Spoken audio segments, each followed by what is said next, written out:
البته همونطور که مستحضر هستید اخیراً این آهنگ توسط یک خواننده دیگه بازخوانی شده که شما هم میشناسیدش اتفاقا، منتها جنس صدا فرق میکنه به این شکل میده با صدای بی صدا. عزیزان ببینید من یه دقیقه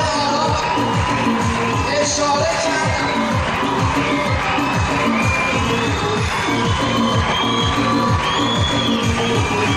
هنو اینجوری به من نگاه نکن، منو گل نکن.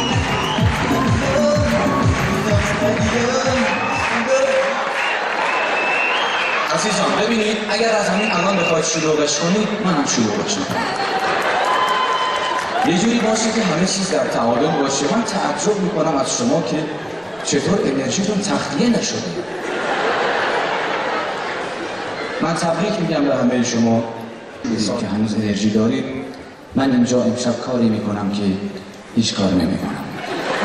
یعنی الان دیدید که یگانه اینجا، اگر اون محسن یگانه از من سگانم، یعنی نه که بخواد خدا نکرده فکر کنید من میخوام فخر فروشی کنم و بگم من از خواننده ها بهترم. نه، خواننده ها محترمن، اما همه کارهایی که این خواننده ها میکنن من دیگه این مراحل رو گذروندم.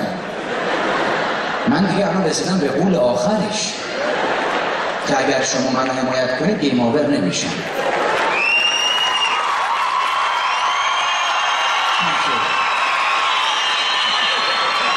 حالا برای اینکه ثابت کنم برای مثال مثلا همین دوست خوبم محسن که اینجا میخون، محسن کاری نداره، اینا همه از من بچن.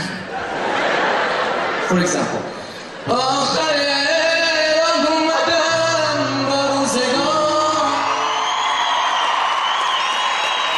گره کن.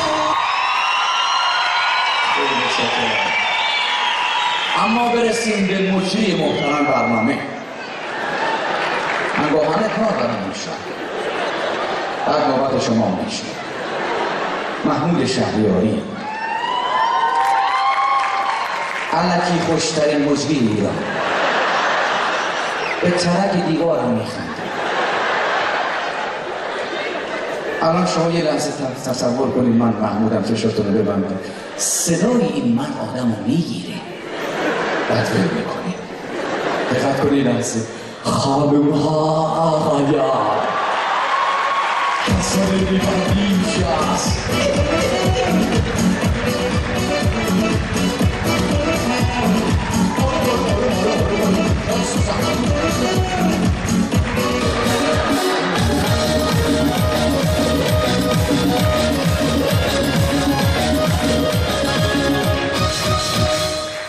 با احمدزاده رفته بودن رودخونه فشم، کله پاچه خام خریدن بردن یه خونه‌اشو بشورن در رودخونه.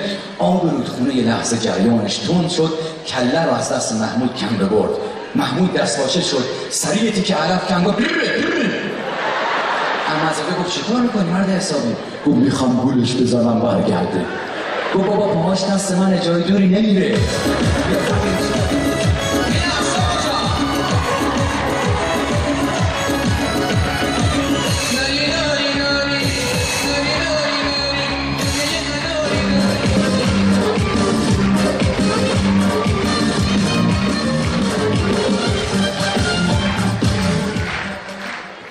دو تا از رفقاش توی هتل سر یه توالت فرنگی یه دعوای خونی راه انداختن.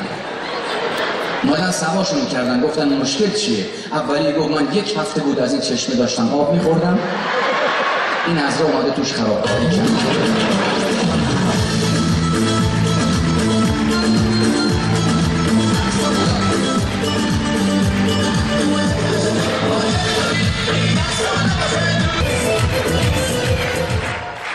بله عزیزان، زندگی همینجوریه. من دیدم بعضی اشک تو چشاشون جمع شده و چقدر شما انعطاف دارید. در اوج اشک و باز یا هم تو چجوری میتونید اینقدر سریع تغییر کنید؟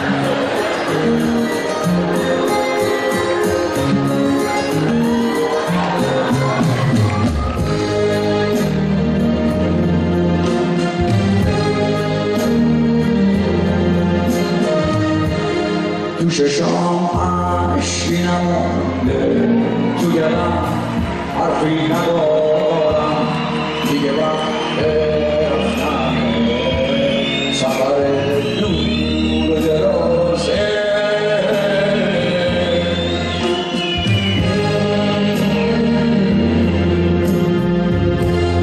من از صدای گریه تو به غربت بارون رسیدم چشم با به بارون زده دیدم خیلی متشکرم.